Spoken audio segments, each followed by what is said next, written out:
السلام عليكم ورحمة الله وبركاته. الحمد لله رب العالمين والصلاة والسلام على أشرف الأنبياء والمرسلين نبينا محمد وعلى آله وصحبه أجمعين أما بعد. ബഹുമാന്യരായ സഹോദരങ്ങളെ സഹോദരിമാരെ പ്രിയപ്പെട്ട വിദ്യാർത്ഥികളെ, ബാബു തർഗീബ് ഫി മകാരിമിൽ അഖ്ലാഖ് എന്ന കിതാബുൽ ജാമിഇലെ ബുലൂഗുൽ മറാമിലെ അധ്യായമാണ് നമ്മൾ വായിച്ചു വരുന്നത്. ഉന്നതമായ സൽസ്വഭാവങ്ങൾ നേടിയെടുക്കുന്നതുമായി ബന്ധപ്പെട്ട് പ്രേരിപ്പിക്കുന്ന ഹദീസുകളാണ് അദ്ദേഹം നൽകിയിട്ടുള്ളത്.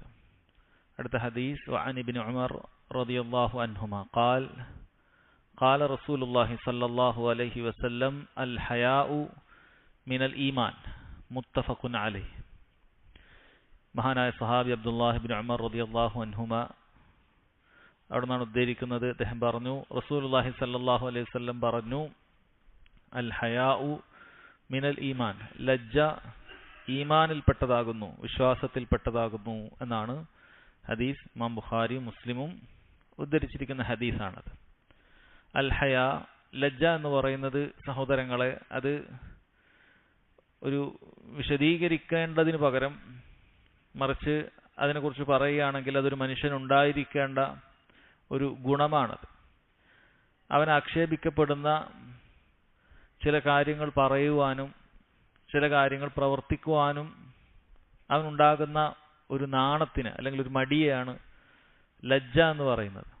നബി സല്ലല്ലാഹു അലൈഹി വസല്ലം അത് ഈമാനിൽപ്പെട്ടതാകുന്നു എന്നാണ് പറയുന്നത്. ലജ്ജ ഒരാളുടെ വിശ്വാസത്തിന്റെ ഭാഗത്തിൽപ്പെട്ടതാണ്. വളരെ പ്രസിദ്ധമായ ഹദീസുകളിൽ നിങ്ങൾ കേട്ടിട്ടുണ്ടാകണം, അൽ ഈമാനു ബിദ്ഉ വസബഊന ശുഅബ, ഈമാൻ 70-ൽ പരം ശാഖകൾ അതിനുണ്ട്. ഈമാൻ എന്ന് പറയുന്ന ഒരൊറ്റ കാര്യമല്ല, മറിച്ച് 70-ൽ പരം ശാഖകൾ അതിലുണ്ട്. അഅലാഹ ലാ ഇലാഹ ഇല്ലല്ലാഹ്, അതിലേറ്റവും ഉന്നതമായ ഈമാനിന്റെ പദവി അലങ്കരിക്കുന്നത് ഒരാൾ ലാ ഇലാഹ ഇല്ലല്ലാഹ് എന്ന് പറയലാണ്. അല്ലാഹു അല്ലാതെ ആരാധനക്ക് അർഹനില്ല എന്ന് പറയുന്ന വിശ്വാസം തന്നെയാണ് ഈമാൻ കാര്യങ്ങളിലെ ഏറ്റവും പ്രധാനപ്പെട്ട കാര്യം. വഅദ്നാഹ ഇമാതത്തുൽ അദാ അനിത്തരീഖ്, ആ വിശ്വാസത്തിന്റെ ഏറ്റവും താഴെയുള്ള ഒരു പദവി എന്ന് പറയപ്പെടുന്നത് ഇമാതത്തുൽ അദാ അനിത്തരീഖ്, വഴിയിൽ നിന്നും തടസ്സം നീക്കുക എന്നുള്ളതാണ്. അതായത് പ്രവർത്തനങ്ങളും, വിശ്വാസത്തിന് പുറമെ പ്രവർത്തനങ്ങളും ഈമാനിൽ പെടുന്നു എന്ന് നമുക്ക് മനസ്സിലാക്കാൻ സാധിക്കും. വൽ ഹയാഉ ശുഅബത്തും മിനൽ ഈമാൻ, ലജ്ജ എന്ന് പറയുന്നത് ഈമാനിന്റെ ഭാഗമാണ് എന്ന് നബി സല്ലല്ലാഹു അലൈഹി വസല്ലം ആ ഹദീസിൽ പറഞ്ഞിട്ടുണ്ട്. ഈ ഹദീസിൽ അൽ ഹയാഉ മിനൽ ഈമാൻ, ലജ്ജ ഈമാനിൽപ്പെട്ടതാകുന്നു എന്ന് വളരെ കൃത്യമായി പറഞ്ഞിട്ടുണ്ട്. സഹോദരങ്ങളെ, ലജ്ജ എന്ന് പറയുന്നത് അത് രണ്ട് രൂപത്തിലുണ്ട്. ഒന്ന് അൽ ഹയാഉ യകൂനു മിനൽ മഖ്ലൂഖ്, രണ്ട് അൽ ഹയാഉ യകൂനു മിനൽ ഖാലിഖ്, അടിമകളോടുള്ള അഥവാ നമ്മുടെ കൂടെയുള്ള അള്ളാഹുവിന്റെ പടപ്പുകളായ മനുഷ്യരോട് നമുക്ക് ലജ്ജയുണ്ടാകേണ്ടതുണ്ട്, ചില കാര്യങ്ങൾ പ്രവർത്തിക്കുന്നതിനും പറയുന്നതിനുമൊക്കെ. അതുപോലെ നമ്മെ പടച്ച് പരിപാലിക്കുന്ന, നമ്മളെ സദാ കണ്ടുകൊണ്ടിരിക്കുന്ന നമ്മുടെ ഖാലിഖായ സൃഷ്ടാവായ അള്ളാഹു സുബ്ഹാനഹു വ തആലയോടും നമുക്ക് ലജ്ജയുണ്ടായിരിക്കേണ്ടതുണ്ട്. ഈ രണ്ട് ലജ്ജയും ഇവിടെ ഉൾക്കൊള്ളുന്നു എന്നുള്ളതാണ് നാം മനസ്സിലാക്കേണ്ടത്. അള്ളാഹു സുബ്ഹാനഹു വ തആലയോടുള്ള ലജ്ജ എന്ന് പറഞ്ഞാൽ അള്ളാഹു കൽപ്പിച്ചൊരു കാര്യം നമ്മൾ ചെയ്യാതിരിക്കുക എന്ന് പറയുന്നത് അത് അള്ളാഹുവിനോടുള്ള ലജ്ജയാണ്. അള്ളാഹു നമുക്ക് സകല സുഖ സൗകര്യങ്ങളും അനുഗ്രഹങ്ങളും എല്ലാം നൽകിയിട്ട് അള്ളാഹു നമ്മോട് അതിന് നന്ദിയായിക്കൊണ്ട് അവൻ പറഞ്ഞ ചില കാര്യങ്ങൾ വളരെ എളുപ്പമുള്ളത് അത് ചെയ്യാതെ നമ്മൾ നിൽക്കുക എന്ന് പറയുന്നത് അത് നമുക്ക് ലജ്ജയുണ്ടാകേണ്ട കാര്യമാണ്, നാണമുണ്ടാകേണ്ട കാര്യമാണ്. അതുപോലെ തന്നെ അള്ളാഹു സുബ്ഹാനഹു വ തആല വിലക്കിയിട്ടുള്ള കാര്യങ്ങൾ അത് നമ്മൾ പ്രവർത്തിക്കുന്നതിലും നമുക്ക് റബ്ബിനോട് ലജ്ജയുണ്ടാകേണ്ടതുണ്ട്. എങ്ങനെയാണ് അള്ളാഹുവിന്റെ മുന്നിൽ നമുക്കിത് ചെയ്യാൻ സാധിക്കുക? അല്ല, ഭൂമിയിലൊരു മാന്യമായ അല്ലെങ്കിൽ ഒരു മാന്യനായ ഒരു മനുഷ്യനെ നമ്മൾ കാണുകയാണെങ്കിൽ പലരും എന്ത് ചെയ്യില്ല, അവൻ തിന്മകൾ ചെയ്യുകയില്ല, അത് ചെയ്യുന്നതിൽ മടിക്കാതെ അവൻ ചെയ്യാതെ മാറ്റിവെക്കും. അയാളുടെ സാന്നിധ്യത്തിൽ അവൻ വാക്കുകൾ നന്നാക്കും, പ്രവൃത്തികൾ നന്നാക്കും, തെറ്റായ കാര്യങ്ങൾ പറയാനോ പ്രവർത്തിക്കാനോ അവൻ മുതിരുകയില്ല. എന്നാൽ അല്ലാഹു സുബ്ഹാനഹു വ തആലയെ പലരും മറന്നുപോകുന്നു. അതുകൊണ്ടാണ് ചില ഹദീസുകളിൽ വന്നിട്ടുള്ളത്, നിങ്ങൾ അള്ളാഹുവിനോട് ലജ്ജ കാണിക്കേണ്ടതുണ്ട്. അള്ളാഹു നിന്നെ കാണുന്നുണ്ട് എന്ന ബോധ്യത്തോടു കൂടി നീ എന്ത് ചെയ്യണം? നീ സ്വയം നിന്നെ സംസ്കരിക്കേണ്ടതുണ്ട്, തിന്മകളിൽ നിന്നും നിന്നെ പിടിച്ചു വെക്കേണ്ടതുണ്ട് എന്നുള്ളതാണ്. അപ്പോൾ ഇതൊക്കെ സഹോദരങ്ങളെ അള്ളാഹുവിനോടുള്ള ഹയായിൽപ്പെടുന്നതാണ്. അഥവാ പണ്ഡിതന്മാർ പറഞ്ഞു വഹുവ യസ്തൽസിമുൽ ഖിയാമ ബി അവാമിരില്ലാഹ് വജ്തിനാബി നവാഹീഹി. ഈ ഒരു ലജ്ജ എന്ന് പറയുന്നത് അള്ളാഹുവിന്റെ കൽപ്പനകൾ നീ ശിരസാവഹിക്കാൻ നിനക്ക് ബാധ്യതയാകുന്ന അല്ലെങ്കിൽ അതിനെ നിന്നെ പ്രേരിപ്പിക്കുന്ന കാര്യമാണ്. അതുപോലെ അവന്റെ വിലക്കുകളിൽ നിന്നൊന്നും വെടിയാൻ, അതിൽ നിന്ന് വിട്ടുനിൽക്കാൻ നിന്നെ പ്രേരിപ്പിക്കേണ്ട അല്ലെങ്കിൽ നിന്നെ അനിവാര്യമാക്കേണ്ട കാര്യമാണ് എന്നാണ് അതുകൊണ്ട് ഉദ്ദേശിക്കുന്നത്. രണ്ടാമത് നമ്മൾ പറഞ്ഞു അൽ ഹയാഉ മിനൽ മഖ്ലൂഖ്, മനുഷ്യരോട് പടപ്പുകളോട് നമുക്ക് ലജ്ജയുണ്ടാകേണ്ടതുണ്ട്. അത് പണ്ഡിതന്മാർ വിശദീകരിച്ചത് എന്തെല്ലാം കാര്യങ്ങളുണ്ടോ അത് നമ്മൾ ചെയ്യുകയോ പറയുകയോ ചെയ്യുക എന്നുള്ളത് ഒരു ആക്ഷേപാർഹമായ ഒരു ന്യൂനതയുള്ള ഒരു കാര്യമായി അല്ലെങ്കിൽ ഒരു നാട്ടു നടപ്പിൽ ഒരു മാന്യതയ്ക്ക് ചേരാത്ത ഒരു കാര്യമായി വിലയിരുത്തപ്പെടുന്നുണ്ടോ അത് പ്രവർത്തിക്കാൻ നമുക്ക് ലജ്ജ വേണ്ടതുണ്ട്. നമ്മുടെ വസ്ത്രധാരണ മുതൽ നമുക്കുണ്ടാകേണ്ട കാര്യമാണ്.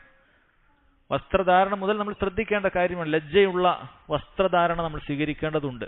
നാണമില്ലാത്ത രൂപത്തിൽ, എനിക്കാരെയും പേടിയില്ല, ഞാൻ ഏത് കോലത്തിലും കിടപ്പറയിൽ ഞാൻ ഉപയോഗിക്കുന്ന വസ്ത്രത്തിൽ തന്നെ ഞാൻ അങ്ങാടിയിലേക്ക് ഇറങ്ങും എന്നൊരാൾ പറയുകയാണ് എങ്കിൽ അവൻ ലജ്ജയില്ലാത്തവനാണ്, നാണമില്ലാത്തവനാണ് എന്നവനെക്കുറിച്ച് പറയപ്പെടും. അതല്ലെങ്കിൽ ഒരിക്കൽ നാട്ടിൽ തീരെ പരിചയമില്ലാത്ത ചില കോലങ്ങളിൽ കെട്ടി നടക്കുക എന്ന് പറയുന്നതും അത് ലജ്ജയുള്ള ആളുകൾക്ക് ചേർന്നതല്ല. മറിച്ച് ആളുകൾ തന്നെ ആക്ഷേപിക്കുന്ന രൂപത്തിലുള്ള രൂപങ്ങൾ അവൻ സ്വീകരിക്കാൻ പാടില്ല. എന്നാൽ നമ്മൾ മുമ്പേ പറഞ്ഞിട്ടുള്ള കാര്യമാണ്, ഒരാൾ സുന്നത്തിന്റെ വേഷം ധരിക്കുകയോ സുന്നത്തിന്റെ രൂപം ഒരാൾ സ്വീകരിക്കുകയോ ചെയ്തതുകൊണ്ട് ആളുകൾ ആക്ഷേപിക്കുകയാണ് എങ്കിൽ അത്തരം ആക്ഷേപങ്ങൾ അവൻ ശ്രദ്ധിക്കേണ്ടതില്ല. കാരണം ആക്ഷേപിക്കുന്നവന് വിവരമില്ലാത്തത് കൊണ്ട് മാത്രം അത് ആക്ഷേപിക്കുകയാണ്, അതിൽ കാര്യമില്ല. എന്നാൽ സഹോദരങ്ങളെ, പാടില്ലാത്ത ചില ലജ്ജയുണ്ട്. അതിൽപ്പെട്ടതാണ് നമുക്കൊരു കാര്യത്തെക്കുറിച്ച് സത്യം അറിയാൻ, ഒരു കാര്യം ചോദിച്ചു മനസ്സിലാക്കാൻ നമുക്ക് നമ്മുടെ ഒരു ലജ്ജ തടസ്സമാകരുത് എന്നുള്ളതാണ്. നമുക്കൊരു കാര്യം ഹക്ക് മനസ്സിലാക്കാൻ, ഒരു കാര്യത്തിന്റെ മതവിധി മനസ്സിലാക്കാൻ നമ്മുടെ ലജ്ജ ഒരിക്കലും നമ്മെ പിടിച്ചു വെക്കാൻ പാടില്ല. അപ്പോൾ ഹക്കിൽ നിന്നും നമ്മെ തടയുന്ന ലജ്ജ അത് ആക്ഷേപാർഹമായ ലജ്ജയാണ്. പ്രോത്സാഹിപ്പിക്കപ്പെട്ട വിശ്വാസത്തിന്റെ ഭാഗമാണ് എന്ന് പറയപ്പെട്ട ലജ്ജയല്ല, മറിച്ച് അത് ആക്ഷേപാർഹമായ ലജ്ജയാണ്. അല്ലാഹു സുബ്ഹാനഹു വ തആല അവന്റെ വിശേഷണമായി പറഞ്ഞിട്ടുണ്ട്, വല്ലാഹു ലാ യസ്തഹീ മിനൽ ഹഖ്. അല്ലാഹു സുബ്ഹാനഹു വ തആല ഒരിക്കലും ഹക്ക് പറയുന്നതിന് അല്ലാഹു ലജ്ജിക്കുകയില്ല എന്ന് റബ്ബ് സുബ്ഹാനഹു വ തആല പറഞ്ഞിട്ടുണ്ട്. അഥവാ നബി സല്ലല്ലാഹു അലൈഹി വസല്ലമയുടെ വീട്ടിൽ ആളുകൾ വരികയും അവരൊരുപാട് നേരം സംസാരിച്ചിരിക്കുകയും ചെയ്യുന്നത് നബി സല്ലല്ലാഹു അലൈഹി വസല്ലമക്ക് പ്രയാസമായിരുന്നു. പക്ഷെ അവിടുന്ന് ലജ്ജ കാരണത്താൽ ആളുകളോട് നിങ്ങൾ ഇനി വീട്ടിലേക്ക് മടങ്ങിക്കോളൂ എന്ന് പറയുമായിരുന്നില്ല. അല്ലാഹു സുബ്ഹാനഹു വ തആല ആയത്തിറക്കുകയാണ്, ഫൈദാ തുഇംതും ഫന്തശിറു വലാ മുസ്തഅനിസീന ലിഹദീസ്. നിങ്ങൾ ഭക്ഷണം കഴിച്ചാൽ വേഗം പിരിഞ്ഞു പോയിക്കോളൂ. നബി സല്ലല്ലാഹു അലൈഹി വസല്ലം വീട്ടിൽ നിങ്ങളിങ്ങനെ വർത്താനം പറഞ്ഞ് അങ്ങനെ ഇരിക്കരുത്. ഇന്ന ദാലികും കാന യുദിൻ നബിയ. തീർച്ചയായും അത് നബി സല്ലല്ലാഹു അലൈഹി വസല്ലമക്ക് പ്രയാസമുണ്ടാക്കുന്നുണ്ട്. ഫയസ്തഹി മിൻകും, അദ്ദേഹം ലജ്ജ കാരണത്താൽ നിങ്ങളോട് പറയാത്തതാണ്. വല്ലാഹു ലാ യസ്തഹി മിനൽ ഹഖ്. അല്ലാഹു സുബ്ഹാനഹു വ തആല ഹക്ക് പറയാൻ അവൻ ലജ്ജിക്കുകയില്ല എന്ന് റബ്ബ് സുബ്ഹാനഹു വ തആല പറഞ്ഞിട്ടുണ്ട്. ഒരിക്കൽ ഉമ്മു സുലൈം റളിയല്ലാഹു അൻഹ അവർ നബി സല്ലല്ലാഹു അലൈഹി വസല്ലമയുടെ അടുക്കലേക്ക് ശുദ്ധീകരണവുമായി ബന്ധപ്പെട്ട ചില മസ്അലകൾ ചോദിക്കുന്നതിന് വേണ്ടി വന്നിട്ടുണ്ട്. അവർ ചോദിച്ചു, യാ റസൂലല്ലാഹ് ഇന്നല്ലാഹ ലാ യസ്തഹി മിനൽ ഹഖ്. അല്ലാഹുവിന്റെ റസൂലെ, അല്ലാഹു സുബ്ഹാനഹു വ തആല ഹക്ക് പറയാൻ അവൻ ലജ്ജിക്കുന്നതല്ല. അതുകൊണ്ട് തന്നെ ഫഹൽ അലൽ മർഅതി മിൻ ഗുസ്ലിൻ ഇദ ഇഹ്തലമത്. ഒരു സ്ത്രീ അവൾക്ക് ഇഹ്തിലാം ഉണ്ടായാൽ, സ്വപ്നസ്ഖലനം ഉണ്ടായാൽ അവൾ കുളിക്കേണ്ടതുണ്ടോ എന്ന് മതവിധി ചോദിക്കുകയാണ്. അവളുടെ ലജ്ജ ഒരിക്കലും തന്നെ ആ ഹക്ക് അറിയുന്നതിന് വേണ്ടി അവർക്ക് തടസ്സമുണ്ടായിരുന്നില്ല. ആയിഷ റളിയല്ലാഹു അൻഹ മദീനക്കാരായ സ്ത്രീകൾക്കുള്ള ആ ഹക്ക് അറിയാനുള്ള ആ ഒരു ബോധത്തെ പുകഴ്ത്തി പറയുന്നത് സഹോദരങ്ങളെ നമുക്ക് കാണാൻ സാധിക്കും. അതുകൊണ്ട് തന്നെ ഒരു സത്യം ചോദിച്ചറിയുന്നതിന് ഒരിക്കലും ലജ്ജ നമുക്ക് തടസ്സമാകാൻ പാടില്ല. കാരണം അത്തരം ലജ്ജകൾ നമ്മൾ തെറ്റായ കാര്യങ്ങൾ നമ്മുടെ ജീവിതത്തിൽ ഉണ്ടാകാനും മറ്റുമൊക്കെ കാരണമാകും എന്നുള്ളതും പണ്ഡിതന്മാർ സൂചിപ്പിച്ചിട്ടുണ്ട്. അപ്പോൾ ഇതാണ് സഹോദരങ്ങളെ 19ാമത്തെ ഹദീസ് നമ്മൾ മനസ്സിലാക്കേണ്ടത്. അതിനുശേഷമുള്ള ഹദീസും ലജ്ജ എന്ന മഹത്തരമായ ഗുണത്തെക്കുറിച്ച് അറിയിക്കുന്ന കാര്യമാണ്. അൻ അബി മസ്ഊദിൻ ഉഖ്ബത്ത് ബിൻ അംർ അൽ അൻസാരി അൽ ബജ്രി റളിയല്ലാഹു അൻഹു ഖാൽ ഖാല റസൂലുള്ളാഹി സ്വല്ലല്ലാഹു അലൈഹി വസല്ലം ഇന്ന മിമ്മ അദ്റക അന്നാസു മിൻ കലാമിൻ നുബുവത്തിൽ ഊലാ ഇദാ ലം തസ്തഹി ഫസ്ന' മാ ശിഅ്ത റവാഹുൽ ബുഖാരി. അബു മസ്ഊദ് ഉഖ്ബത്ത് ബിൻ അംർ അൽ അൻസാരി അൽ ബദ്രി റളിയല്ലാഹു അൻഹു, അദ്ദേഹമാണ് സ്വഹാബി.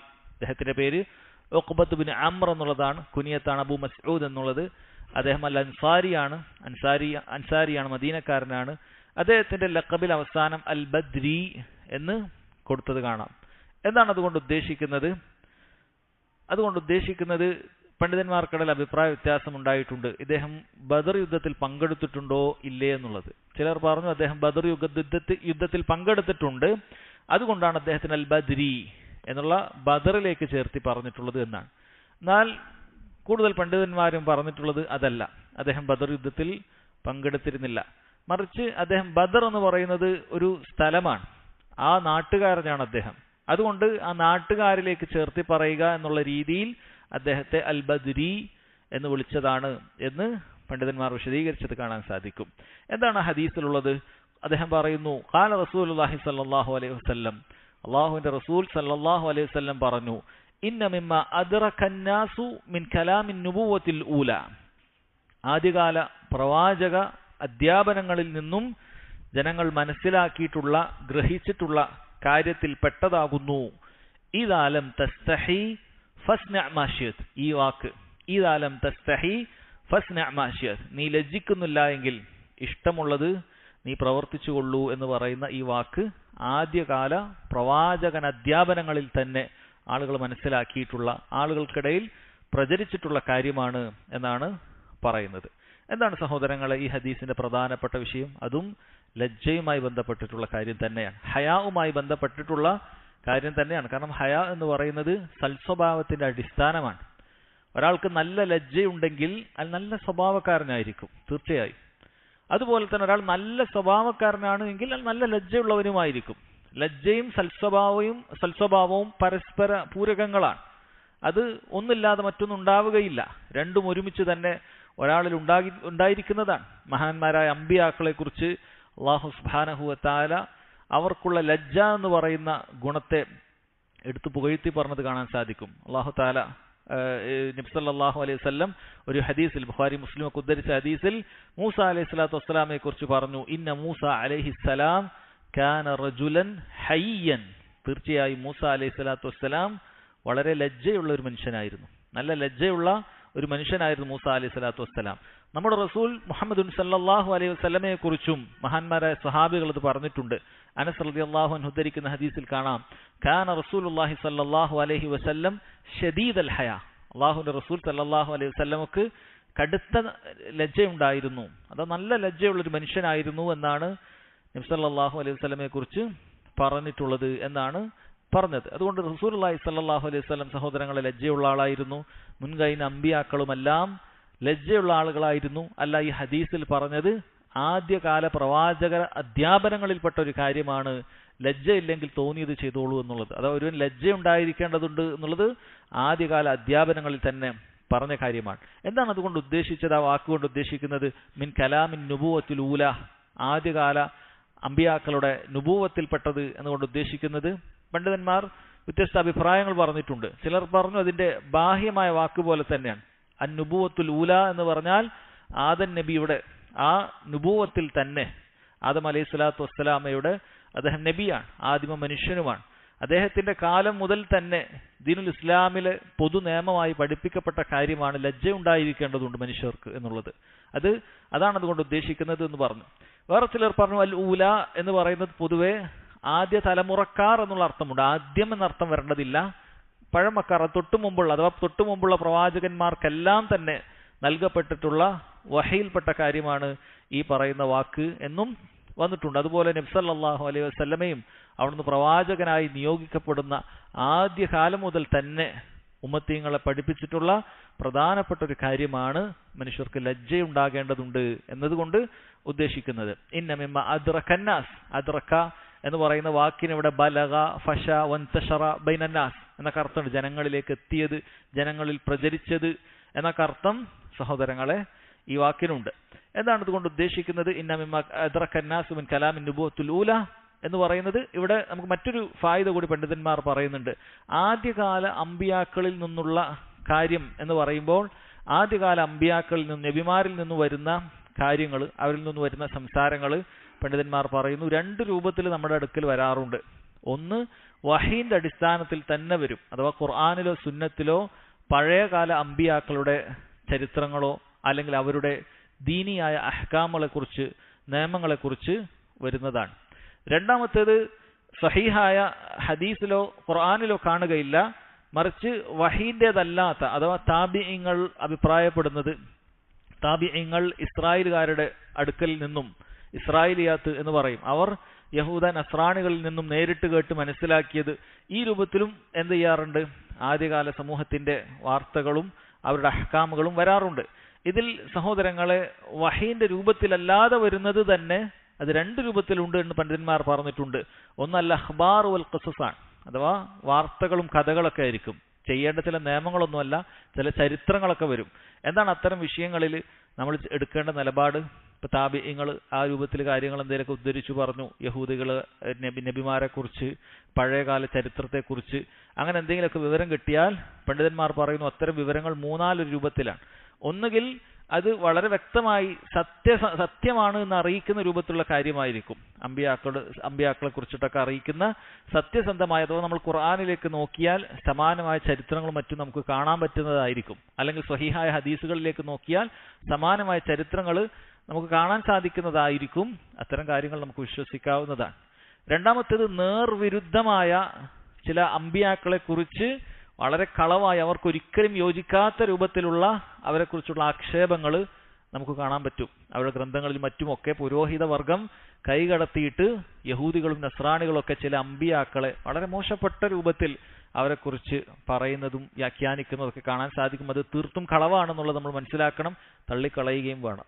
മൂന്നാമത്തെ രൂപത്തിൽ സത്യമാണോ കളവാണോ എന്നറിയാത്ത രൂപത്തിൽ ചില വാർത്തകളും കഥകളൊക്കെ ഉണ്ടാകാം. നമ്മൾ ഖുർആനിനോട് യോജിക്കുന്നുണ്ടോ എന്ന് ചോദിച്ചാൽ അങ്ങനെ പ്രത്യേകിച്ച് യോജിച്ച ഒരു കഥയൊന്നും ആയിരിക്കുകയില്ല.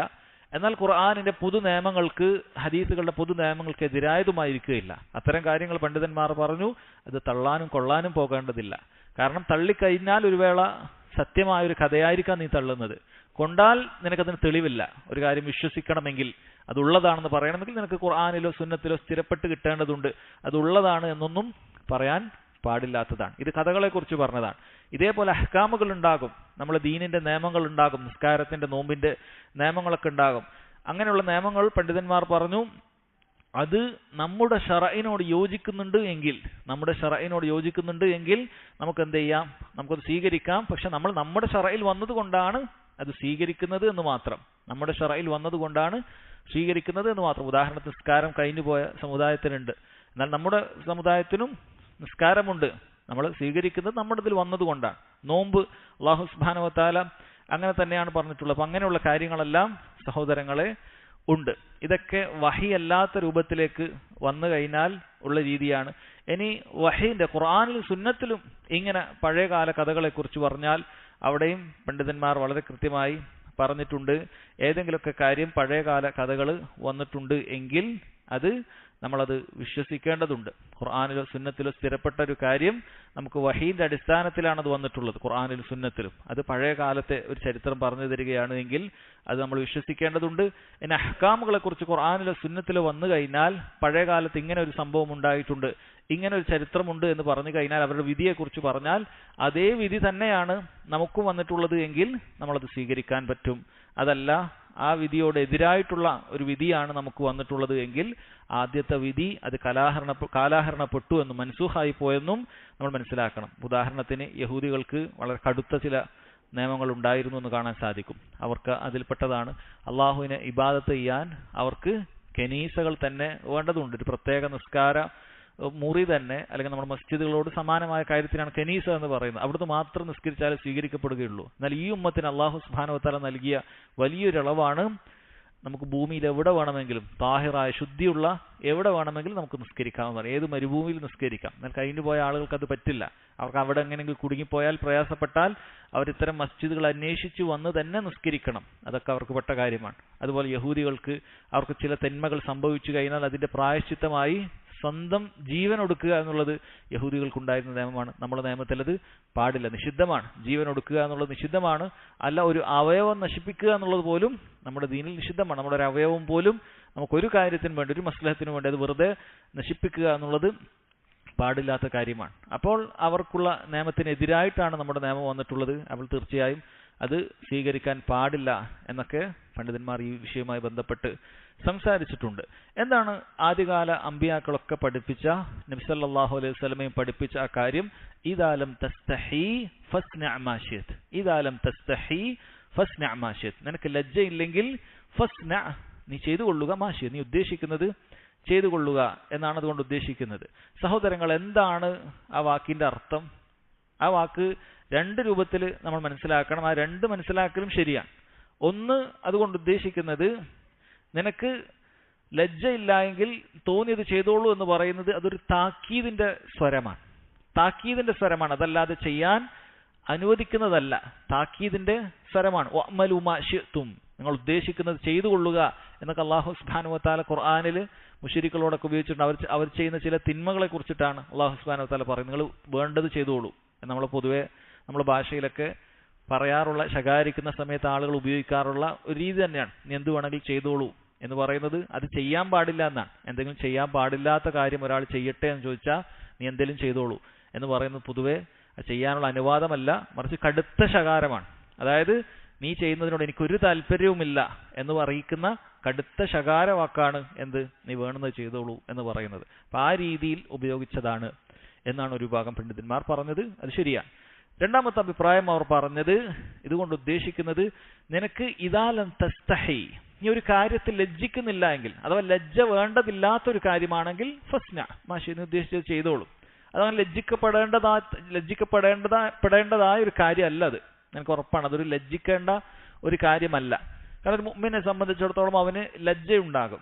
അപ്പോൾ ഒരു ലജ്ജിക്കപ്പെടേണ്ടതല്ലാത്ത കാര്യമാണ് എന്ന് നിനക്ക് ബോധ്യപ്പെട്ടാൽ, ഇദാലം തസ്തഹി, ആ കാര്യത്തിൽ നിനക്ക് ലജ്ജയില്ലെങ്കിൽ ഫസ്ന മഷിയത്, നീ ഉദ്ദേശിച്ചത് ചെയ്തോളൂ, കുഴപ്പമില്ല എന്നാണ് അതുകൊണ്ട് ഉദ്ദേശിക്കുന്നത്. അപ്പൊ ഈ രണ്ടർത്ഥവും ശരിയായ അർത്ഥം തന്നെയാണ് എന്ന് മനസ്സിലാക്കാൻ സാധിക്കും.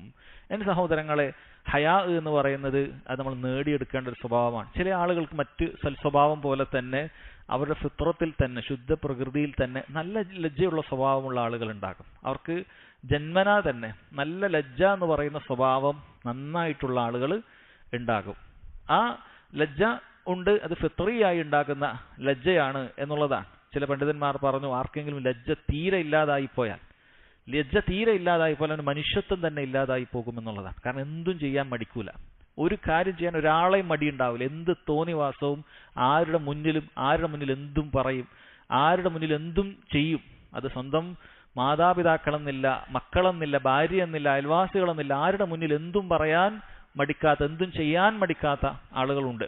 അവർക്ക് മനുഷ്യത്വമില്ലാത്ത ആളുകളായിരിക്കും. കാരണം ഒരാളുടെ ലജ്ജ അത് മുച്ചൂടുമില്ലാതായി തീർന്നാൽ അയാൾ വളരെയധികം മനുഷ്യത്വമില്ലാത്ത, ക്രൂരനായ, തോന്നിവാസിയായ ഒരു മനുഷ്യനായി തീരുന്നതാണ്. ഇമാം ഇബ്നുൽ ഖയ്യിം റഹിമഹുള്ളയെ പോലുള്ള ആളുകൾ അത് പറഞ്ഞത് കാണാൻ സാധിക്കും. അവനെന്ന് പറയുന്നത് കേവലം മനുഷ്യക്കോലത്തിലുള്ള ഒരാൾ മാത്രമാണ്, അവന് മനുഷ്യത്വമില്ല എന്ന് പറഞ്ഞതായി കാണാൻ സാധിക്കും.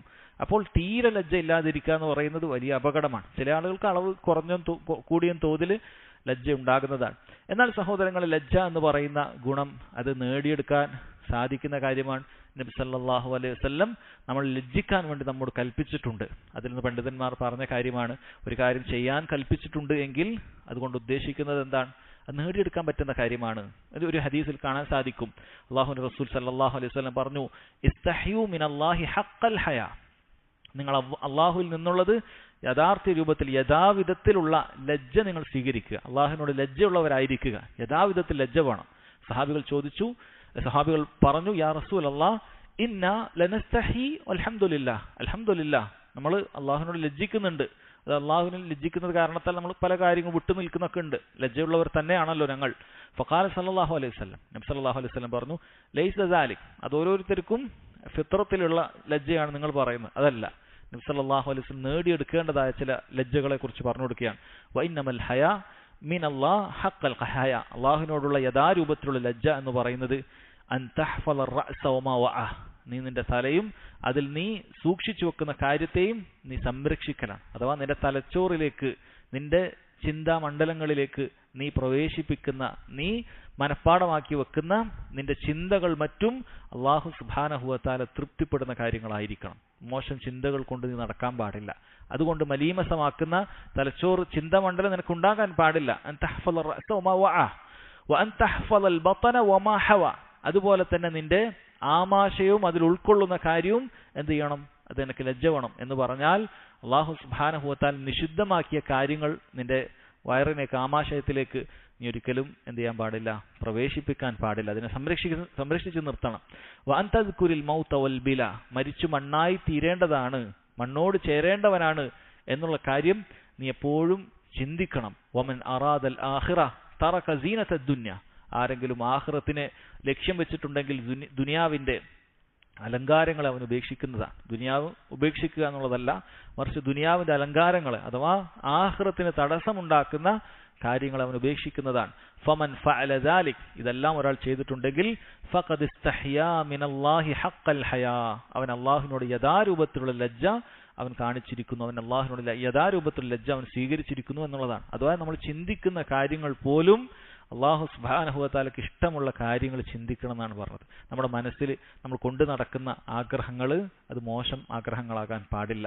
നമ്മുടെ വയറ്റിനകത്ത് നിറക്കുന്ന കാര്യത്തിൽ പോലും അല്ലാഹുവിന് തൃപ്തിയുള്ള കാര്യം ഉണ്ടായിരിക്കേണ്ടതുണ്ട്. നമ്മളെപ്പോഴും മരിച്ചു മണ്ണാകാനുള്ളതാണ് എന്ന ചിന്തയോടുകൂടി ദുനിയാവിന്റെ അലങ്കാരങ്ങളിൽ നിന്നും ആഖിറത്തിന് വേണ്ടി പണിയെടുക്കുന്നതിൽ നിന്നും നമ്മൾ രക്ഷപ്പെടണം. ഈ രൂപത്തിലൊക്കെ നമ്മൾ ജീവിക്കുമ്പോഴാണ് അള്ളാഹുവിനോട് യഥാരൂപത്തിലുള്ള ലജ്ജ നമുക്ക് കാഴ്ചവെക്കാൻ സാധിക്കുകയുള്ളൂ എന്നാണ് പറഞ്ഞിട്ടുള്ളത്. ഇതാണ് ലജ്ജയുടെ പ്രധാനപ്പെട്ട കാര്യം. അതുപോലെ തന്നെ നമ്മുടെ ഔറത്തിന്റെ വിഷയത്തിൽ നമുക്ക് ലജ്ജ വേണ്ട കാര്യമാണ്. ഒരാൾക്ക് ലജ്ജയുണ്ട് എങ്കിൽ ആളുകൾക്ക് മുമ്പിൽ ഔറത്ത് പ്രദർശിപ്പിച്ച് നടക്കുകയില്ല. ലജ്ജയുള്ള പെണ്ണ് ഒരിക്കലും ഹിജാബില്ലാതെ അവളുടെ സൗന്ദര്യം ആളുകൾക്ക് കാണാൻ പറ്റുന്ന രൂപത്തിൽ, ശരീരത്തിന്റെ ആകാര ഭംഗികൾ ആളുകൾക്ക് കാണാൻ പറ്റുന്ന രൂപത്തിൽ അവൾ ഒരിക്കലും നടക്കുകയില്ല. ഒരാൾക്ക് ലജ്ജയില്ലാതായി തീരുമ്പോഴാണ് വീട്ടിനകത്ത് പോലും ആളുകൾ ധരിക്കാൻ മടിക്കുന്ന രൂപത്തിൽ ഉള്ള വസ്ത്രങ്ങൾ ആളുകൾ അങ്ങാടിയിലേക്ക് ഇട്ട് നടക്കുന്നത് എന്നാണ്. എന്നാൽ നമ്മൾ മുൻഗാമികളായ ആളുകൾ ഉസ്മാൻ ബിൻ അഫ്ഫാൻ റളിയല്ലാഹു അൻഹുവിനെ കുറിച്ച് പറയുന്നത് അദ്ദേഹം അങ്ങേയറ്റം ലജ്ജയുള്ള ഒരു വ്യക്തിയാണ്. ഇത് ഇഖ്തസല ലാ യൻതസിബു വാഖിഫ.